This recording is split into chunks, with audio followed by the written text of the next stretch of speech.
This channel does not promote any violent, harmful, or illegal activities. All content provided by this channel is meant for an educational purpose only. গত 24 ঘন্টায় বাঁকুড়া জেলায় মোট বৃষ্টি হয়েছে 140 মিলিমিটারের বেশি। আর একটানা এই প্রবল বর্ষণে ইতিমধ্যেই দেখা যাচ্ছে যে বাঁকুড়ার মানকানালি সেতু, গন্ধেশ্বরী নদীর ওপর থাকা মানকানালি সেতু, সেই সেতু কার্যত জলের তলায় চলে গেছে। দেখাই যাচ্ছে যে সেতুর উপর দিয়ে কোথাও 5 ফুট, কোথাও 4 ফুট উচ্চতা দিয়ে জল বয়ে যাচ্ছে এবং বিপজ্জনকভাবে জল বয়ে যেতে থাকায় যোগাযোগ পুরোপুরি বিচ্ছিন্ন হয়ে গেছে। এই সেতুর অপর পারে রয়েছে মানকানালি, উখড়াডি সহ বিভিন্ন গ্রাম, অন্তত 50 থেকে 60টি গ্রাম রয়েছে, যে গ্রাম এই মুহূর্তে বাঁকুড়ার সদর শহর থেকে কার্যত বিচ্ছিন্ন। কারণ এই সড়ক দিয়ে, এই যে সেতু, সেই সেতু দিয়ে বাঁকুড়া শহর থেকে প্রতিদিন বেশ কিছু বাস চলাচল করে। এই সেতুর উপর দিয়ে বিভিন্ন সরকারি অফিস আদালত থেকে শুরু করে স্কুল কলেজের ছাত্রছাত্রী, শিক্ষক শিক্ষিকা তারা যাতায়াত করেন। কিন্তু এই সেতুর উপর দিয়ে জল বেগে বইতে থাকায় এই সেতু দিয়ে আপাতত যাতায়াত বন্ধ হয়ে গিয়েছে। শুধু বাস চলাচল বন্ধ হয়েছে তাই নয়, সাধারণ মানুষ যারা হেঁটে বা অন্যান্য গাড়িতে চলাচল করেন তাদেরও যাতায়াত কিন্তু পুরোপুরি বন্ধ হয়ে গেছে। ব্রিজ তো আমাদের ভালো করে হলেই ভালো হতো, 2-3 বার বানানো হয়েছে কিন্তু সেটা কোনো কাজ হয়নি।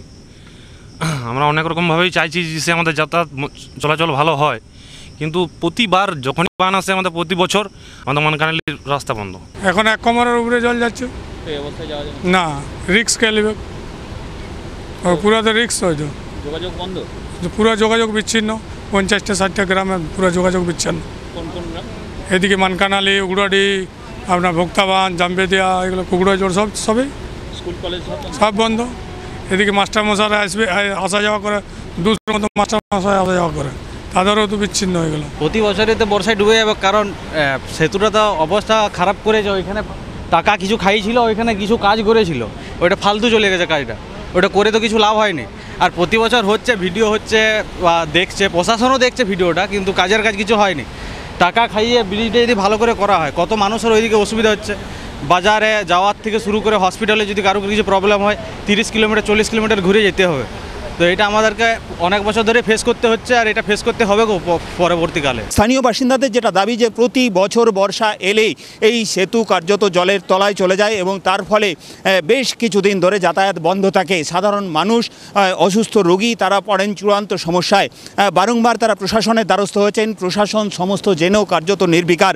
বিভিন্ন সময় এই সেতু সংস্কারের কাজ করা হয়েছে, কিন্তু সাধারণ মানুষ, এই এলাকার মানুষ, তারা যেটা চাইছেন এই এলাকায় উঁচু সেতু তৈরি করা হোক। সেই সেতু কবে তৈরি হবে আপাতত সেই দিকেই তাকিয়ে এই বিস্তীর্ণ এলাকার মানুষ। নিচু ব্রিজের জন্য আমাদের খুব অসুবিধা। কয়েকটা গ্রামের, মানকানালি আমাদের ব্যাংক, পঞ্চায়েত, আমরা যেতে পারছি না। তো এই তো বর্ষা শুরু, হ্যাঁ এই তো বর্ষা শুরু হয়েছে, এরপরে আবার যে কী হবে বলা যাবে না।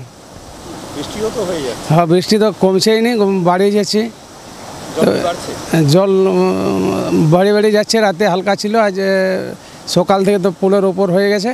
বৃষ্টি হচ্ছে, জল হচ্ছে, বাড়ছে, ইটিয়া দিয়ে আছে, ইটিয়া আমাদের ব্রিজ ভেঙে যাচ্ছে, ইটিয়া যোগাযোগ পুরো বন্ধ, যোগাযোগ পুরো বন্ধ, বাস টোটালি যানবাহন সব বন্ধ আছে, সব তো ধসে নিয়ে চলে যাচ্ছে। ইটিয়া দিয়া ইটিয়া সব নিয়ে পালাচ্ছে জলে ধুয়ে। একের পর এক সেতু জলের তলায় চলে গিয়েছে ভারী বৃষ্টিতে।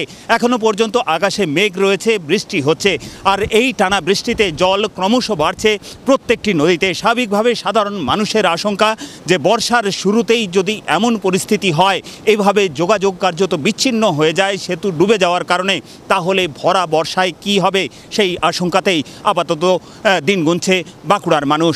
বাঁকুড়া থেকে ক্যামেরায় বুদন কর্মকারীর সঙ্গে হীরক মুখার্জি, TV9 বাংলা।